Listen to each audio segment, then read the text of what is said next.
కర్కాటక రాశి వారికి ఈ వారం అనుకూలమైన ఫలితాలు గోచరిస్తోంది. అష్టమ శని కూడా పూర్తి అవబోతోంది. వెళ్తూ వెళ్తూ ఆ శని భగవానుడు అంతా మేలు చేస్తారు.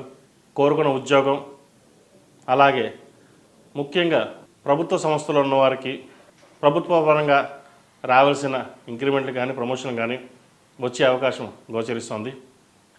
అయితే ఆరోగ్యం పట్ల కొన్ని జాగ్రత్తలు తీసుకోవాలి. ఆరోగ్యం పట్ల చిన్న చిన్న ఇబ్బందులు ఉండొచ్చు, లేదా సర్జరీల దాకా వెళ్ళే అవకాశం గోచరిస్తోంది.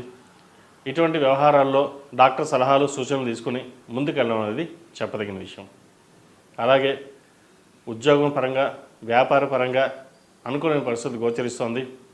ఏదైనా ఒక పని సాధించాలి అనే పట్టుదలతో ముందుకు వెళ్తారు. అది ఈ వారం నెరవేరే అవకాశంగా సూచిస్తోంది. ఏది ఏమైనా సరే నలుగురు బాగుండాలి, నలుగురులో మనం ఉండాలి, అందరికంటే మనమే ముందుండాలి, మన పేరు ప్రఖ్యాతలు తెచ్చుకోవాలి అనే తపంతో కష్టపడతారు. అనే భావంతో కూడా అలాగే ఉంటారు. ఒకరి మాట మనకు సంబంధం లేదు, మన మాట మందే అనే ధోరణి కూడా ఉంటారు. అటువంటి విషయాల్లో కొంచెం జాగ్రత్తలు తీసుకోవాలి. వ్యాపార విస్తరణ కోసం చేసే ప్రయత్నాలు ఏప్రిల్ తర్వాత ప్రారంభించుకుంటే మంచి జరుగుతుంది. ఏదైనా డాక్యుమెంట్ ఉంటే కంప్లీట్ చేసుకుని ఏప్రిల్లో ప్రారంభించుకుంటే మంచి ఫలితాలు సాధించగలుగుతారు. అలాగే శుభకార్యాలకు సంబంధించి ఒక మంచి సంబంధం కుదురుతుంది. పిల్లల ఎడ్యుకేషన్ పరంగా, వాళ్ళ వృత్తి ఉద్యోగాల పరంగా ఈ వారం బాగుందని చెప్పచ్చు. పేరు ప్రఖ్యాతలు లభిస్తాయి. వాటి వల్ల ఎంతగానో సంతోషపడతారు. ముఖ్యంగా ఐఏఎస్, ఐపీఎస్కి ప్రిపేర్ అవుతున్న వారికి ఈ వారం చాలా బాగుందని చెప్పచ్చు. స్ట్రెస్ అధికంగా ఉంటుంది కాబట్టి స్ట్రెస్కి దూరంగా ఉండడానికి శనికి తైలాభిషేకం, అలాగే జపాలు చేయించండి. మంచి ఫలితాలు సాధించగలుగుతారు. ఈ రాశిలో జన్మించిన స్త్రీలకు వృత్తి ఉద్యోగాల పరంగా, వ్యాపార పరంగా సానుకూల పరిస్థితి గోచరిస్తోంది. ముఖ్యంగా వైద్య వృత్తిలో ఉన్నవారికి ఈ వారం బాగుంది. అయితే చిన్న చిన్న ఒత్తిడి ఎక్కువగా ఉంటుంది. ఆ ఒత్తిడిని నుంచి బయటికి రావడానికి ఎంతో శ్రమిస్తారు. కాకపోతే పై అధికారి వల్ల కావచ్చు, కింది స్థాయి మీ తోటి ఎంప్లాయీస్ కావచ్చు, వాళ్ళ వల్ల కొంత ఇబ్బందులు అనేవి ఏర్పడతాయి. జాగ్రత్త వహించండి. వ్యాపార విస్తరణ కోసం చేసే ప్రయత్నాలు కొంచెం సానుకూలపడినా కొంతకాలం ఆగి ముందుకు వెళ్ళాలన్నది చెప్పదగినది. పిల్లల భవిష్యత్తు కోసం ఎంతో కష్టపడతారు. మీకు తగినట్టుగానే వారు కూడా మీ పేరుని నిలబెట్టడానికి ప్రయత్నం చేస్తారు.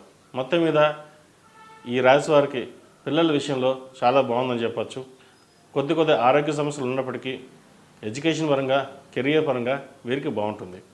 విద్యార్థులకు ఈ వారం మంచి సమయానుకూలం చెప్పచ్చు. కష్టపడి ప్రయత్నం చేయండి, మంచి ఫలితాలు సంప్రాప్తిస్తాయి. కాంపిటేటివ్ ఎగ్జామ్స్కి ప్రిపేర్ అవుతున్న వారికి, అలాగే ఇంటర్మీడియట్ ఎగ్జామ్స్కి ప్రిపేర్ అవుతున్న వారికి, ఇతరత్ర ఎగ్జామ్స్కి ప్రిపేర్ అవుతున్న వారికి ఈ వారం అనుకూలంగా ఉంటుంది. చదువుకున్న చదువుకి మంచి ఫలితాలు సాధించే విధంగా ఈ వారం గోచరిస్తోంది. గ్రీన్ కార్డ్ కోసం ప్రయత్నిస్తున్న వారికి ఈ వారం ప్రయత్నాలు ముమ్మరం చేయండి. చిన్న చిన్న అడ్డంకులు ఏర్పడతాయి. డాక్యుమెంట్స్ విషయంలో కొన్ని జాగ్రత్తలు తీసుకోవాలి. ఏ తప్పు చేసినా గ్రీన్ కార్డు ఇబ్బందులు ఉండే అవకాశం గోచరిస్తోంది. కాబట్టి సబ్మిషన్ చేసేటప్పుడు లేదా డాక్యుమెంట్ ప్రిపేర్ చేసేటప్పుడు కొన్ని జాగ్రత్తలు తీసుకోండి. ఈ రాశి వారికి అష్టమ శని నడుస్తోంది కాబట్టి 8 శనివారాలు శనికి తైలాభిషేకం చేయడం, మంగళవారం నాడు, శనివారం నాడు వెంకటేశ్వర స్వామి వారి దర్శించుకోవడం చెప్పదగిన విషయం. ఈ రాశిలో జన్మించిన వారికి కలిసి వచ్చే సంఖ్య 5, కలిసి వచ్చే దిక్కు బ్లూ కలర్. ఏదైనా పని మీద వెళ్ళేటప్పుడు శుక్రవారం కానీ ఆదివారం నాడు కానీ వెళ్ళండి, మంచి ఫలితాలు సాధిస్తారు. తదుపరి సింహరాశి.